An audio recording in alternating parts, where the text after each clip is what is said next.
My name's Cheryl, and Katie's Director of Career Services, and I work in Career Services and as advisor with her. So we're really excited that you all joined us today and to introduce Renata Prokowski. Renata's a Walsh alumni and a great supporter of Walsh, and we're excited to hear what you have to say today. So if you do have any questions, feel free to put them in the chat, or I don't know, Renata, if you want them to ask during your presentation, if it's more, Whatever works. We Okay. could do it both ways. This Okay. could be very flexible. So, yeah. And I know we told a little bit about yourself in when we sent out the invite to everybody, but if you want to share anything more about your background, and that's great. We're looking forward to hearing from you. Okay. Well, I can start then. I know we have to be done by 1 o'clock, and this conversation could be very short or could be very long, depending how this goes. But so I've been in the industry for a decade now, so I have some experience. I work in different fields. I mean, I started actually in the medical field, then I went to more business field, and then that's how my career took off in marketing advertising, and it was by chance. And if you talk to some of the students that I talked to, that kind of started by a chance, right? I was given an opportunity. I wasn't really thinking that this is what I want to do with my life, but it gave me access to a field and opened some doors for me. And from that point on, I started working in advertising and marketing, even though I started in finance, which was not my first choice, but the experience is always an experience, and that's how my whole career started. And I've been doing this for over 20 years now. And I've been switching my gears in different directions depending on where my curiosity, I guess, took me. So even though my baseline, I always call it, was project management, I always wanted to learn more.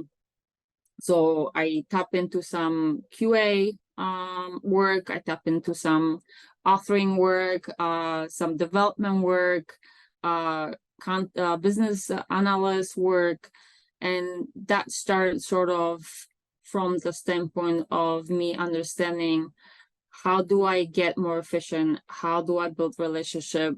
How do I understand the ecosystem? And this is what I want to talk to you guys about. So I think the main idea or the reason you're here, because you want to learn, how do you market yourself?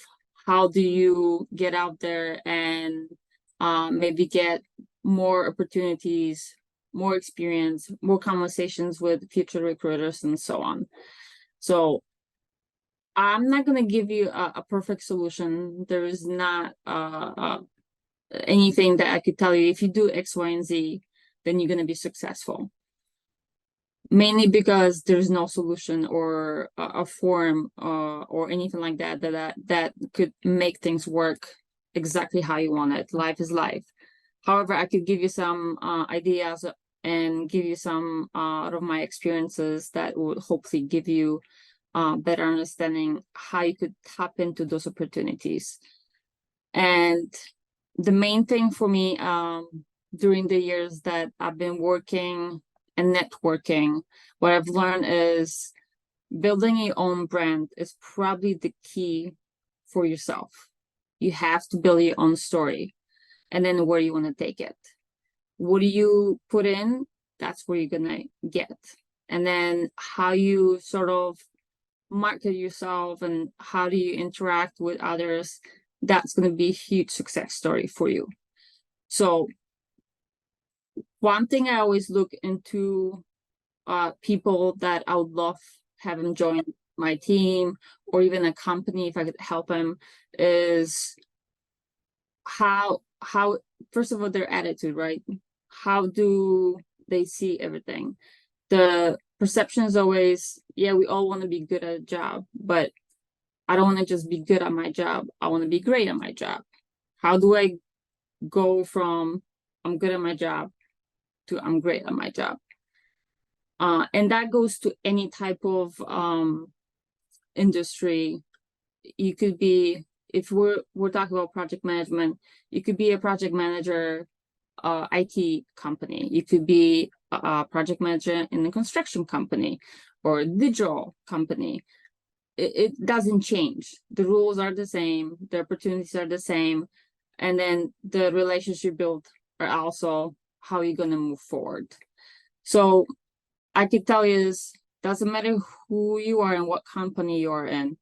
The one thing, the key to me that I've learned is business objective and how you work with your clients. We all know that listening to what someone needs is the key to success. Listening, like actually listening to them, understanding their needs. So asking the right question and asking not just, you want this fixed? Okay, we'll fix it for you. Why is it broken? Why do you think it's broken? Because they might have a different understanding why something doesn't work the way they think they should. Many times we're working with the clients and asking for the requirements, you also have to ask, okay, here are the requirements. Help me understand why this is important to you. What is that solving for you? Is it driven by any type of KPIs? Is it driven by marketing, promotion? Like, you need to build your understanding what the actual objective here is, right?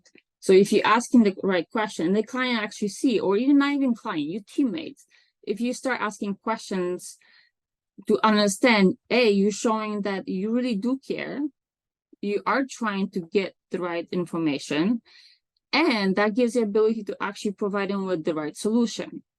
So maybe if they're saying, hey, this doesn't work for me, and you ask, well, how do you think it should work? And they say, well, because it should take me from point A to point B.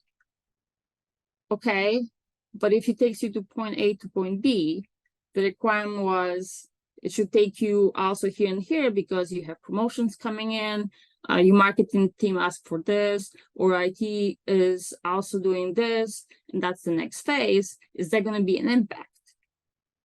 And then sometimes the client or whoever you're working on realizes, oh, maybe the solution is still pending. Maybe this is not finished. So that's why you always ask questions. The other thing that is also important, like risk management, right? So if you are talking to the team or the client, you have also, by asking questions and they're giving you answer, you also need to make them aware. Well, if you go this way, this is what it means, and those are the impacts. If you go this way, that's also an impact, or total change, or however they choose to go. So instead of also saying, well, we can't do that, you could say, this is going to be impact. If it's important to you, here are the risks, and here's some solution, maybe how to minimize it or avoid it. And it's still up to the person to make the decisions if they are in charge. Say, okay, I'm willing to take that risk.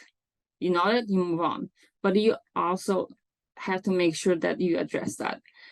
Also, organization, that's another thing when it comes to project management, doesn't matter in what area. And I'm not just talking organization in regards to how you're gonna put your files together or communicate, right? Organization meaning knowing your ecosystem. Just because you're in one area and the project is dealing with just one portion of something, that doesn't mean that it's not helpful to understand how is this then connecting? Like, am I in the middle of something? So I'll give you an example is, let's say I'm working on a project that requires only to change functionality for payment, right? I'm only required to change or add a payment to our website. But then I need to make sure is, okay, who else needs to know about this? Is there any other outsourced, partners? Maybe they're not even part of my team. as the market team knows that we're adding this payment. Is our analytics team that know that we are changing it? Do they need to track this somehow? Customer service, is that something that's on their view as well, that this is being added because it's going to impact also the user flow, right? Or how the customers are interacting? Is that changing the KPI somewhere because all of a sudden someone is not seeing the increase that they were expecting of a certain payment, right? Is the support there from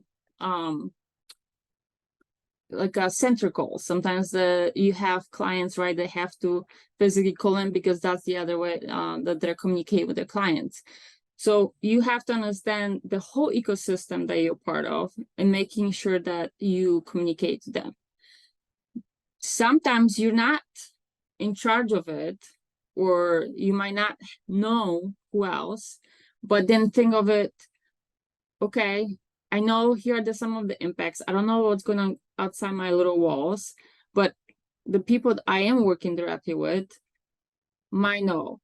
So at least I'll send a communication saying, hey, maybe we should think of these things that I feel is going to provide impact to these several different businesses.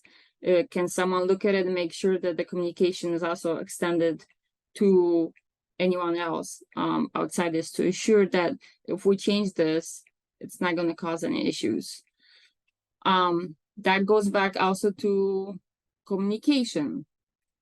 Project managers always need to be very good on communication, and the communication have a lot of different layers. First of all, we have to know how to talk to people that are introverts and extroverts. It took me many years to understand or maybe realize that people are not the same, meaning when it comes to getting the information in and digesting it. I've learned to ask. If I start working with a new person, I always ask, how do you prefer communicate? Do you want me to send you an email with all the details? And if that email needs to require any visual or just bullet points, or you want details because that's going to impact your decision, how do you want me to do that? Or maybe you want me to just give you a quick message on chat and say, hey, XY, this is what's happening, and then follow up with the email. Or maybe you just want to have a quick conversation. You want me to call you and have a 5-10 minute conversation, and then we could then send a recap. That is very important with your clients as well. Everyone is different. Some people I have to create charts for. Some higher ups just want bullet points. He's like, I just want 2 bullet points. I actually have a client that just wants red, orange, and red. That's it. It's either great or it's falling apart or in the middle, right? And then explaining, okay, well, if we're in red and orange, then what are the next steps? How are we going to resolve this and provide me a solution? The next thing is also, if you are telling me we are not in a good situation, or we're getting to a point that some things might explode, then tell me what your fixes. What do you think we should do? Don't give me, hey, we have a problem. Give me, we have a problem, but here's what we think we should do. And it's either you make a decision, yes, this is what we should do because I feel this is going to solve an issue, or here are some options. Option 1 is going to do this. Option 2 is going to do this. Please let me know what your decision is. So I would recommend never go to anyone to say, we have a problem. End of story. Partnership, right? Part of the communication. Partnering with people is important from several different points. Just like you have a relationship at home with your friends, with your family, it's the same thing goes with work relationship. You might not agree with everybody, but the goal that you have to look towards to is the fact that you're still working towards one goal. You're still trying to solve the same problems, right? Having support of your team, not even the team, immediate team, but also external teams that you might not work on a daily basis. But one of these days, it might come to, to a point where you need someone help. So make sure you always create those relationships, create like a network of people that can support you. Example is, there are times I'm working on a project, like right now, I have to do a proposal for a mobile site. And even though I'm not working anymore with the mobile team, and actually everybody's gone pretty much, I need to reach out to someone that has been working on a lot of proposals. I've been talking to this person, just checking in, going in the office, saying, hey, how you doing? What's going on? How is life? How are your projects? Is there anything I could help you with? You know, just to have that connection. So when I actually need help, I don't just show up and say, hey, I need some help. Can you help? Without, you know, and expecting she would drop everything and then just help me. Sometimes, you know, reaching out to people, just saying, you know, what can I do for you? Even though they might say, well, there's nothing you could do. It's the fact that you're willing to give your time to somebody else and help them with, even when I was laughing, it's like, hey, I see you guys in back-to-back meetings all the time. Do you need coffee? Do you need to bring you something? I'm like, that'll be nice, you know, little stuff. But that memory stays with people. And we know, especially after COVID, we now have to work extra hard on connections like that, because a lot of us are still working from home or partially from home. And one thing I'm learning really is having a backup, having a network support from your friends, colleagues. It's really important. That is also connection to your maybe future jobs.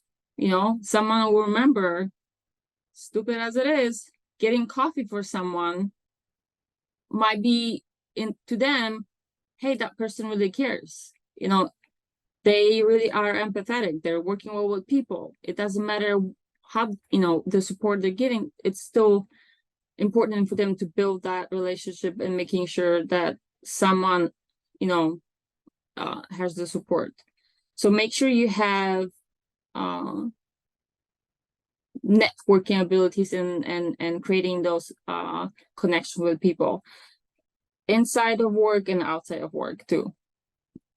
Other things are just normal creating plans, schedules, monitoring, stuff like that. That goes across all industries, doesn't matter where you are, healthcare.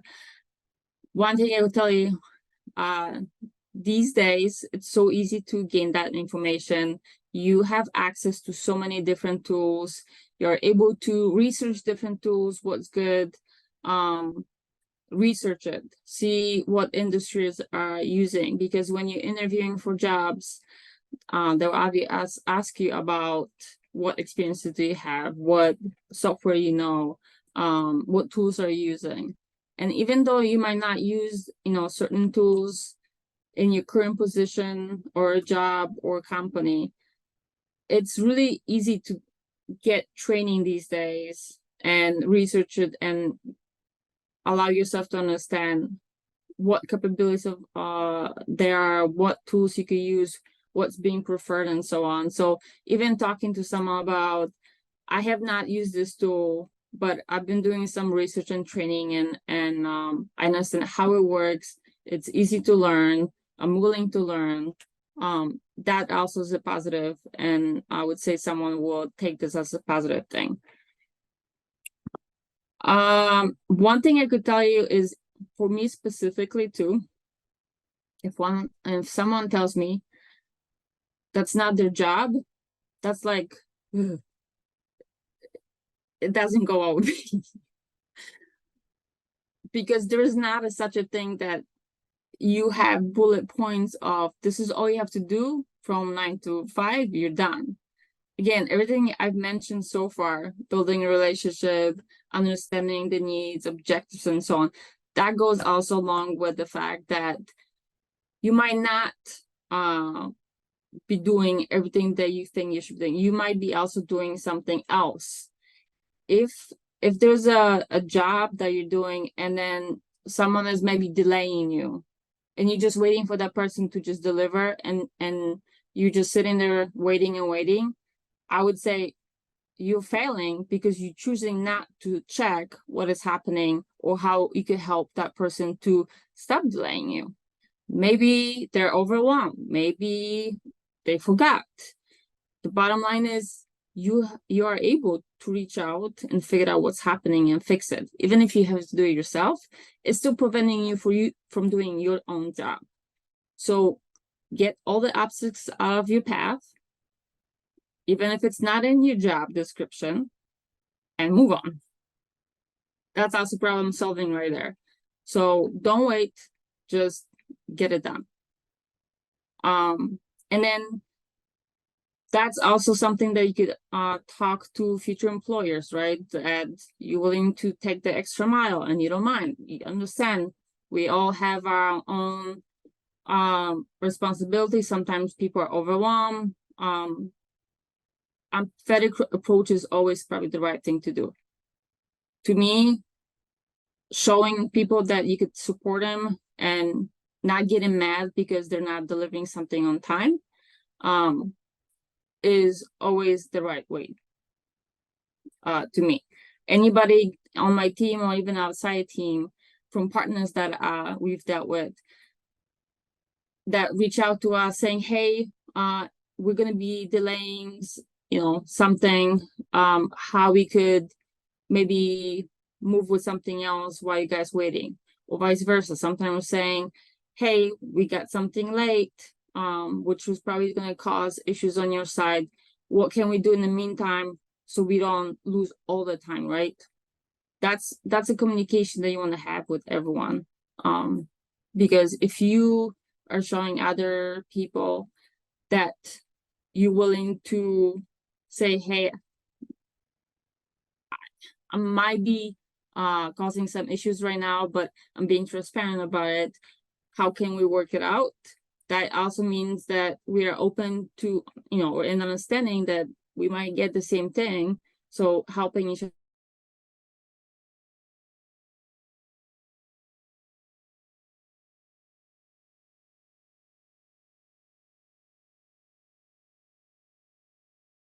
to make mistakes. To me, that's not an issue. Mistakes are part of our life. Mistakes are part of growth. And I would say opportunity for you to learn from it and never do it again.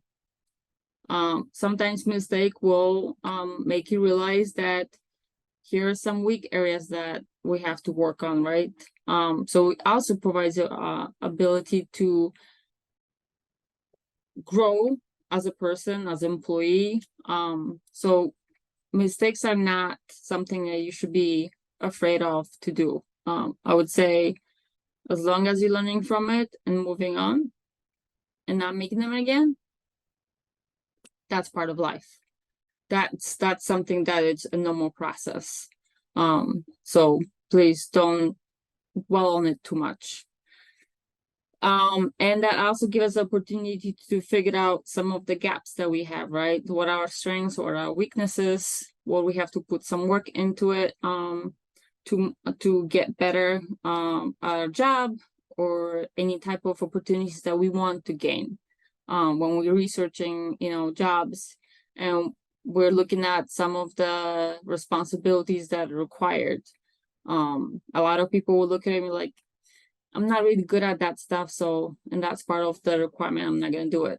That should give you a push to actually do it. If this is the job that you want, then you should do everything that you could possibly do or can do to learn, figure out how do you get an experience, maybe go to a current employer and get some of the responsibilities that would help you build that and strengthen those skill set so you could go after the dream job that you want.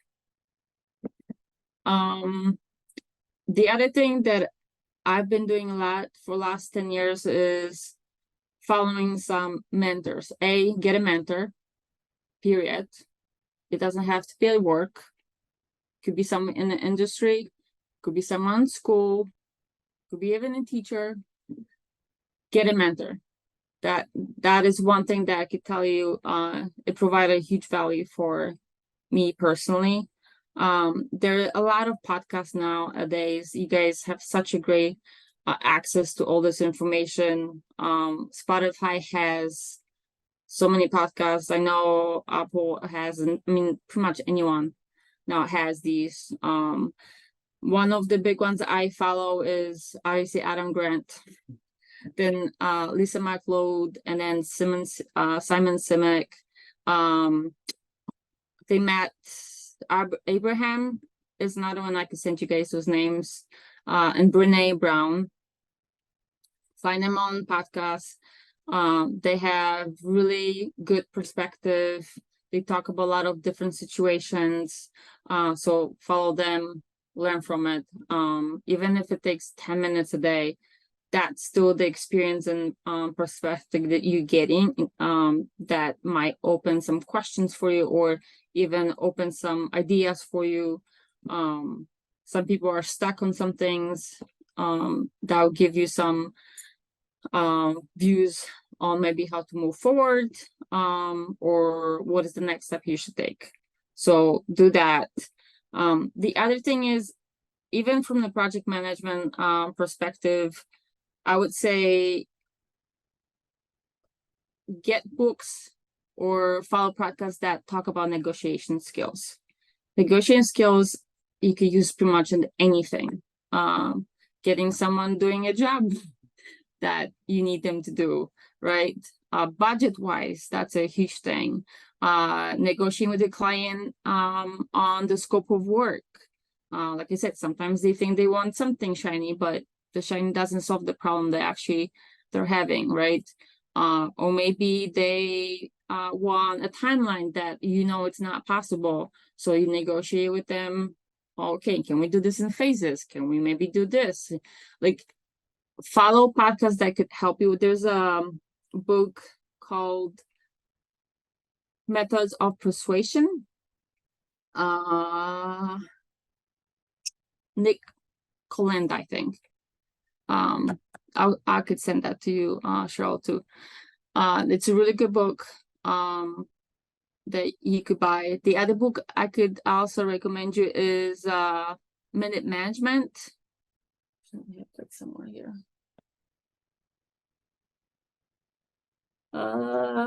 Yeah, The Minute Manager: Balance Work and Life. And it's by several authors, actually. I could send that to as well.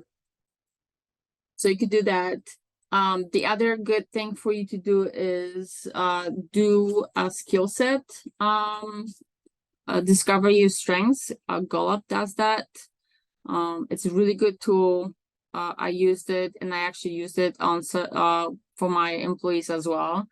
That helps you understand what are your strengths and weaknesses and how to help yourself to get to the next level. It's a really good tool. So do that.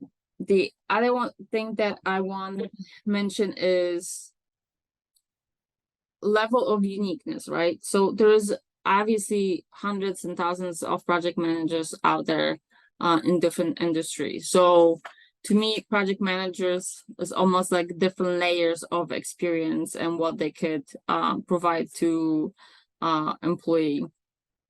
So even when you're writing a resume and you're writing, how do I do my job, and what type of contribution I could have to the company or your current employee. So examples, I'm a project manager and I work in the technology department, right? But then I'm a project manager that works in e-commerce. And you could be a project manager who works in healthcare, or work in digital, or work even in construction. So it's already another layer of experience that somebody else might not have. And the other thing is, okay, I'm a project manager that works in technology, e-commerce, and I also provide, I'm a customer-centric solution, right? So you're already adding another value for yourself, saying, I have experience in technology, e-commerce, but also customer centric. So that's the experience that divides you from other people. And the next thing is, okay, I'm a subject matter expert in SaaS or cloud or any type of thing that you can add to yourself to set you from the other people. My example is also, I work with QA, I work in development. You might be a previous developer that now switched to project management. That's a huge advantage to, to some people.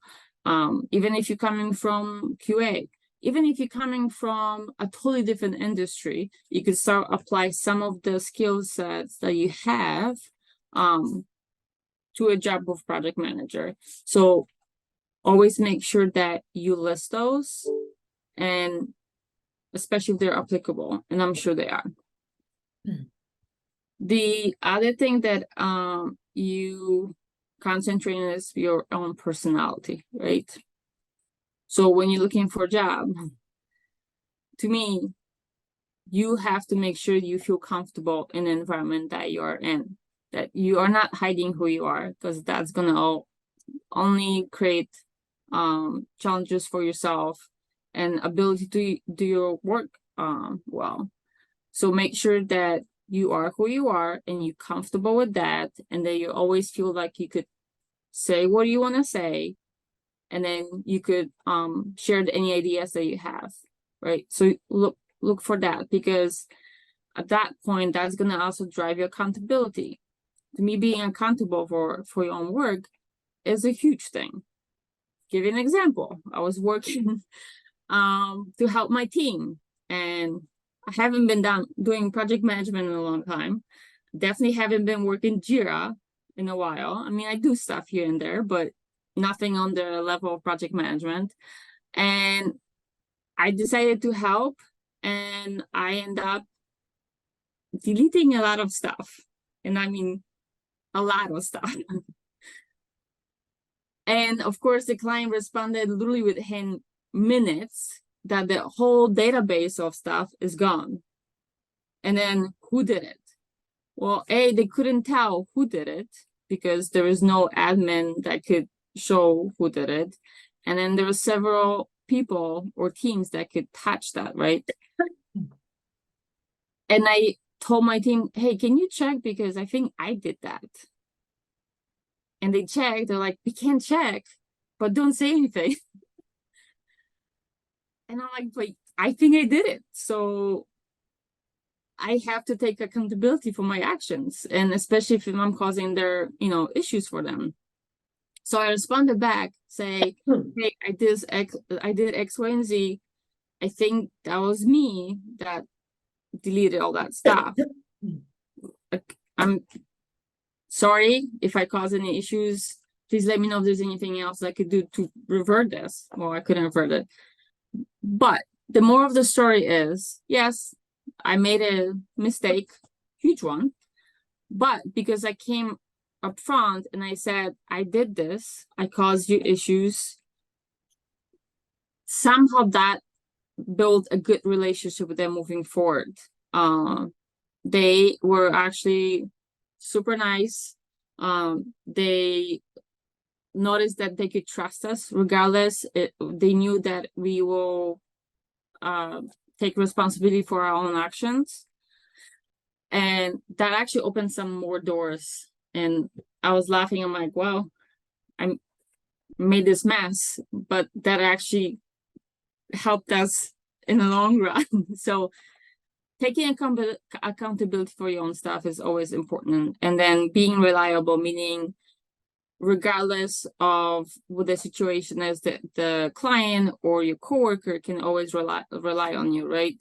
And sometimes I understand life happens. And you already know, I mean, you could plan for some stuff and say, hey, I'm not going to be able to deliver something by this deadline. No, if you give him a reason, and then give him maybe next step for me is to do this, they know that regardless of what's going to happen, they can rely on you and they can depend on you.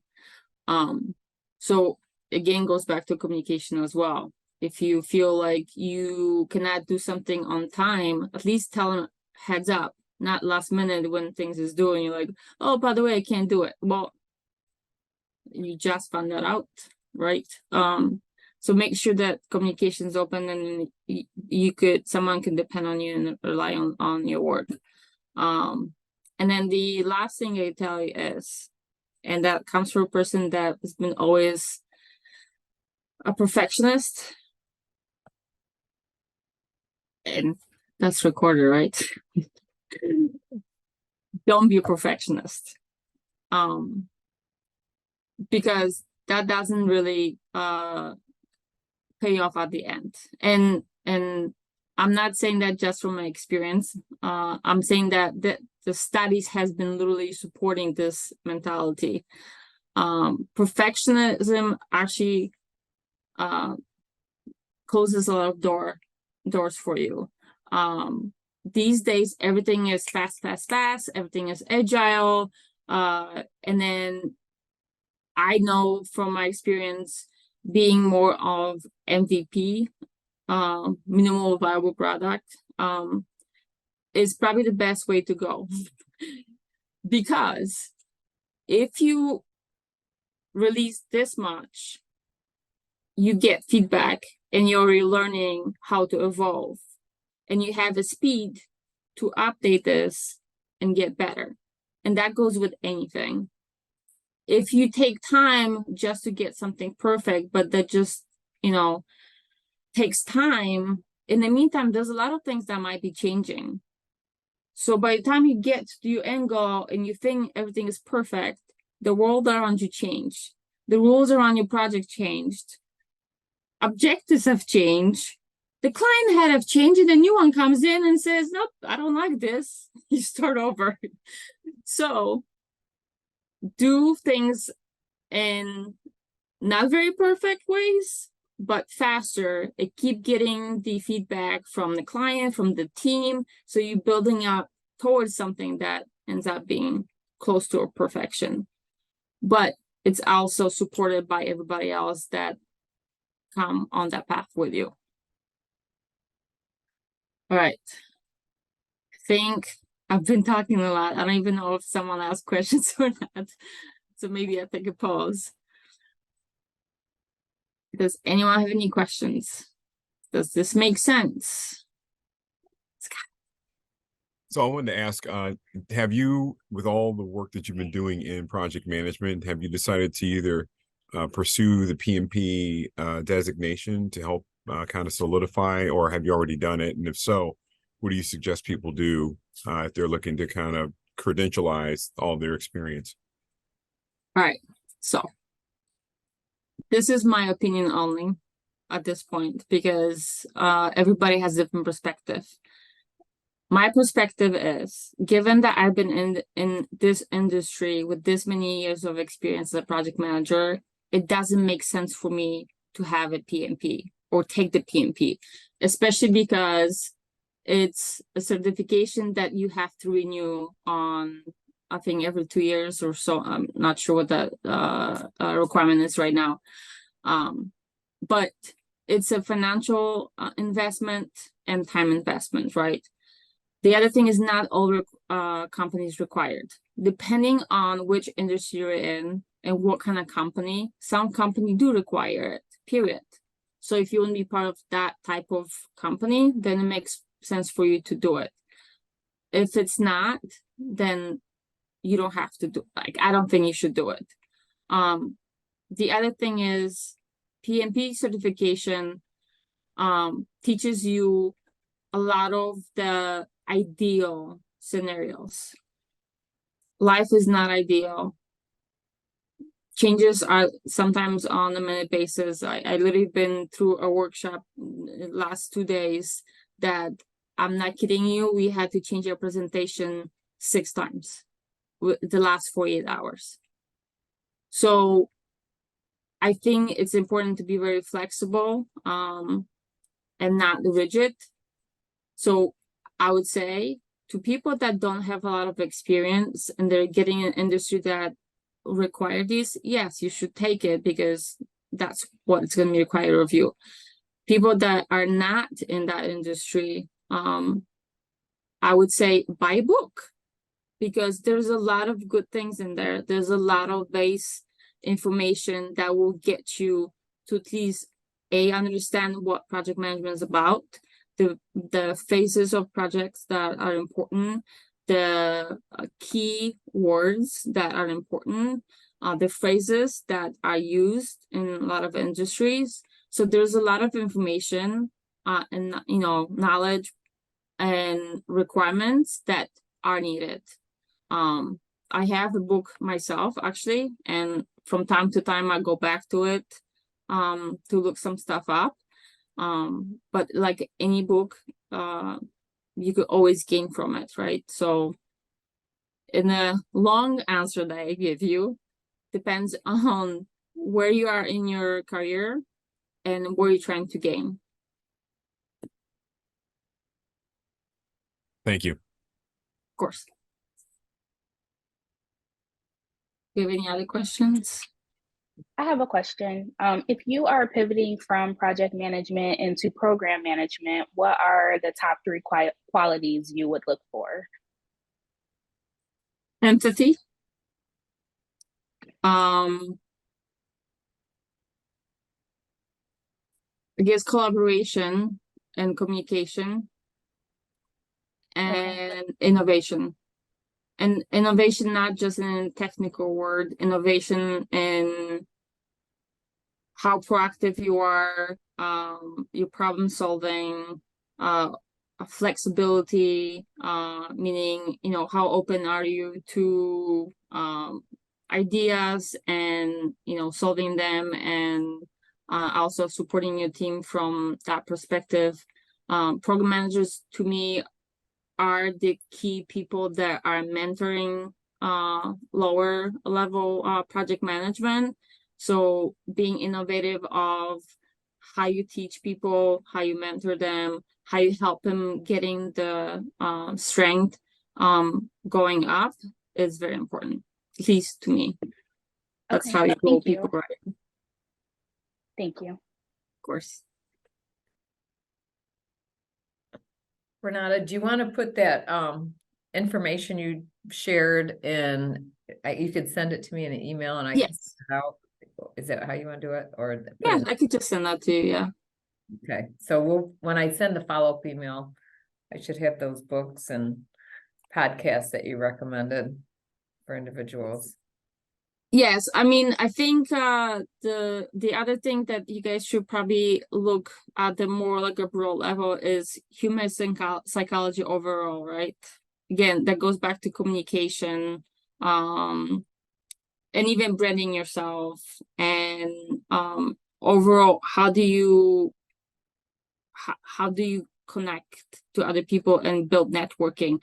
So the other thing is, from networking perspective, I would say go out there and join as many different networks that you possibly can, the time allows you, right? You could do it online, you could do it also in person.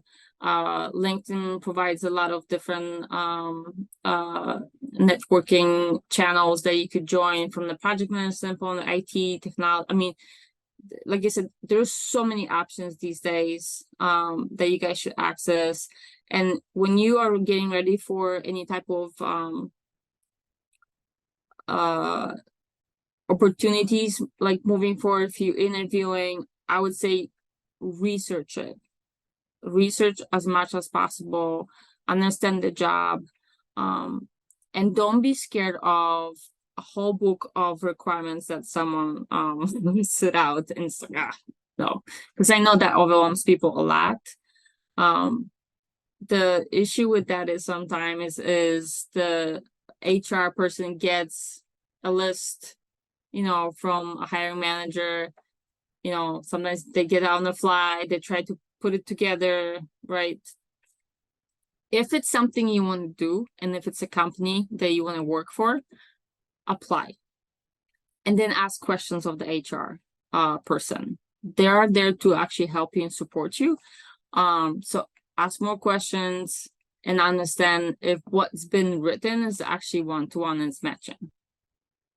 And then when it says again, the PMP certification is required or preferred, again, don't get discouraged if you don't have it. Because especially for people that have been in industry for a while, you could say, I have X amount of experience. I do understand the PMP certification and what it requires. I could back it up with 10 years of experience, 20 years of experience, different scenarios I could provide you that I've dealt with, you know. So just because it says it's there, that doesn't mean that you have to worry about it.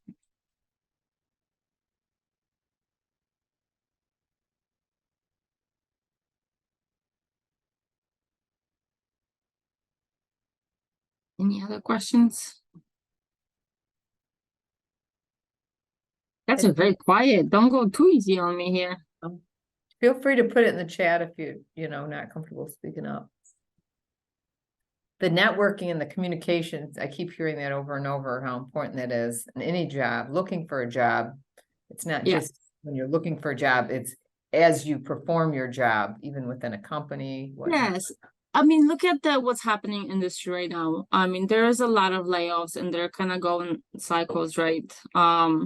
And there's a lot of companies that have been literally going through the cycle 2 times a year now.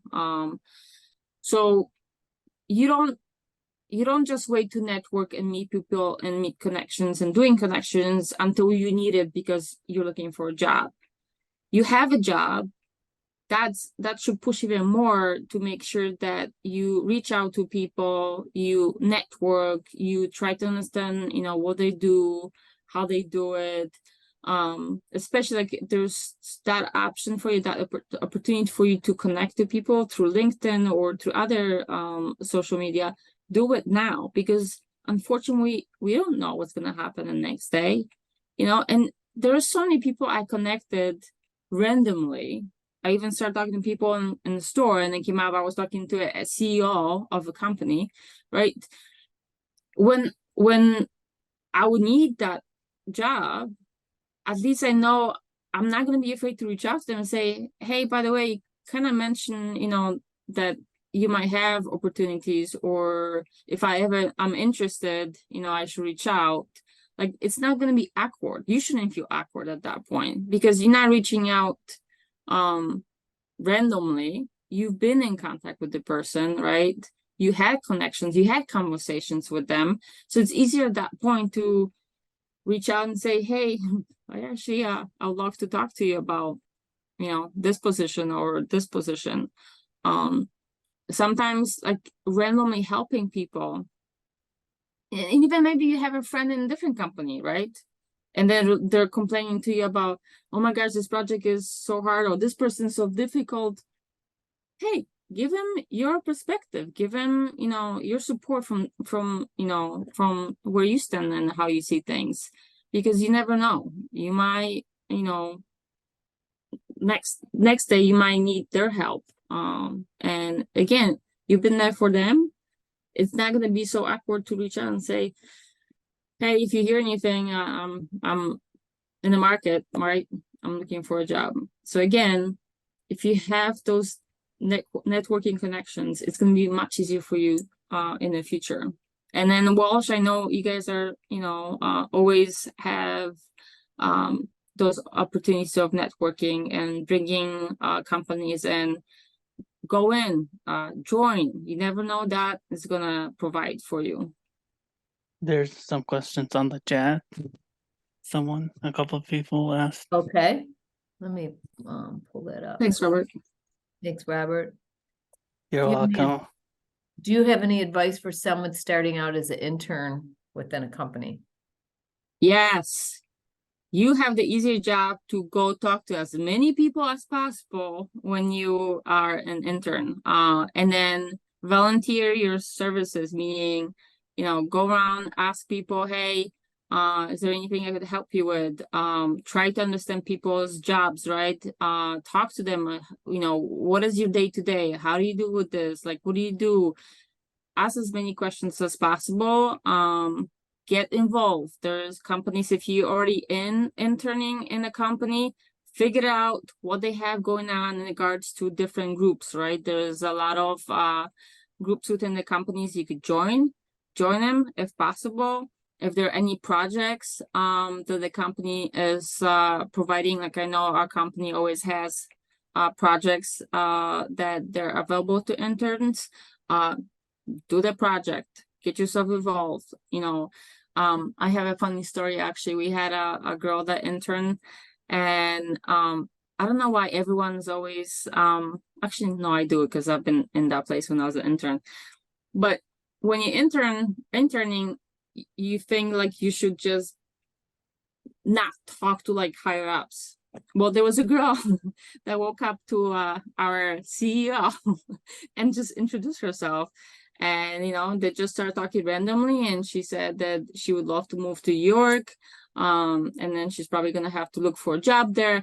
And then he's like, well, we have an office in New York. Why don't you just give me your name? We'll connect you with HR. And then guess what? She's in New York working at our company. So talk to people. It doesn't matter what level they are. They're human. They're just like you are. Just they've been working in the industry longer than you are in. So that doesn't mean that they're off limits. No one's off limits. Okay, you know, we have another question here, Renata. Do you have Yeah. any suggestions of areas in MS Project to concentrate?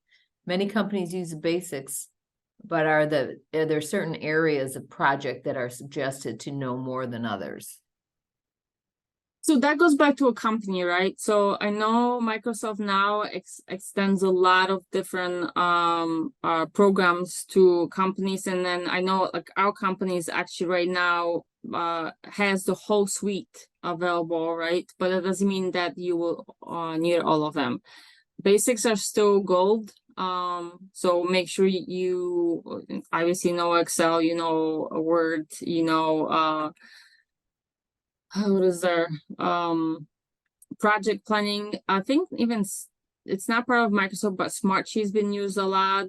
But companies are using different programs too, depending on what their needs. And depending if you are in creative department as a project managers, you might have to use a lot of creative tools within Microsoft. So it all depends. I would say basics are golden, and then you have to research what your department or the company you're gonna work for is using, and make sure you have at least understanding of those tools if you're not able to have practice within that. Okay, great. I'd say a lot of companies using Jira or Asana. So and then if you are in a UX area, they've been switching that too. So if you are looking for a job at that department, I would research if the company or what tools that company is using for those. So again, it goes back to research. Depending on the company, there are information out there that you could look into what each company is using and they prefer. And sometimes that's even written in their job description too, that you're required to know this, or so just research on it. Excellent. So Well, I know- have a question about, Go ahead, so Brian. you mentioned earlier that it's very important to build relationships with others when you're working in a company. So do you have any suggestion? How do you build relationships with others in a virtual work setting? You know, because for example, I work from home. I rarely go to the office, and how do I do that? If you're working from home, do you have any suggestions? How do you Yes. build relationships in that? Okay, Right. and I know we only have another minute or so because you have a hard stop at 1. Yes. So I would say, okay, find out how your organization works, right? So figure out, I mean, everybody has an org chart, right? Figure out where people are, what kind of jobs they're doing, and then you could randomly say, hey, I'm working on this project. I see you expert of, I don't know, development, or you're expert in QA, or you're expert in project management, depending on what kind of information you're trying to gain, or what kind of opportunity through network you're trying to gain. Just start asking, hey, can I have maybe 15 minutes of your time so I can learn more about your job? And then, or hey, I have a question about this, trying to solve it. Do you have any suggestions? And go from there. You could still have a quick chats, with people.